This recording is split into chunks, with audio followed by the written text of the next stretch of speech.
नमस्कार। खान पान का जीवन पर बहुत अधिक प्रभाव है। आज मेरे हाथ में है चरक संहिता।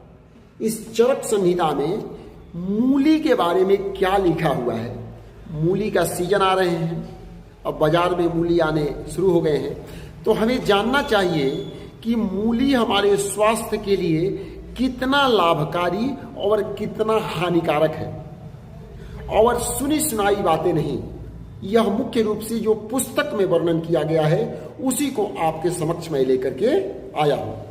तो चरक संहिता के सूत्र स्थानम के अन्नपान विधि अध्याय में श्लोक नंबर 168 है, उसमें मूली के बारे में लिखा हुआ है। अब छोटे शब्दों में बताएं कि मूली कुछ बाल मूली मीन्स पतले पतले मूली होते हैं, वो बड़ी ही लाभकारी बताए गए हैं।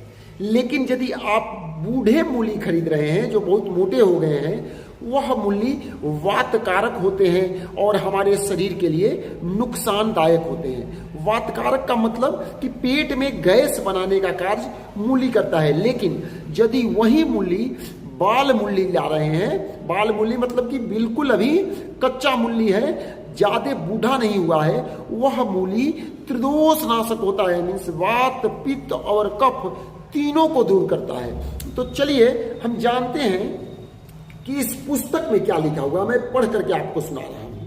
लिखा हुआ है कि मूली तीनों दोषों को नष्ट करती है, मीन्स वात पित्त और कफ तीनों दोष को नष्ट करती है। पुरानी मूली तीनों दोषों को बढ़ाती है। देखिए कितना स्पष्ट रूप में लिखा हुआ है। पुरानी मूली मीन्स जो बूढ़ा मूली है वह तीनों दोषों को बढ़ाती है। तो आप ध्यान रखें, जब भी मूली खरीदते हैं तो कच्चा मूली मीन्स जो अभी बाल मूली, जो बूढ़ा मूली नहीं है, उसको खरीदिए। और क्या लिखा हुआ है, घी या तेल में तली हुई मूली वातनाशक होती है।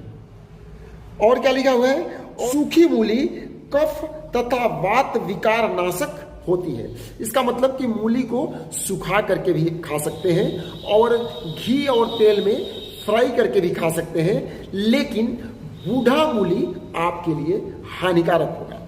धन्यवाद।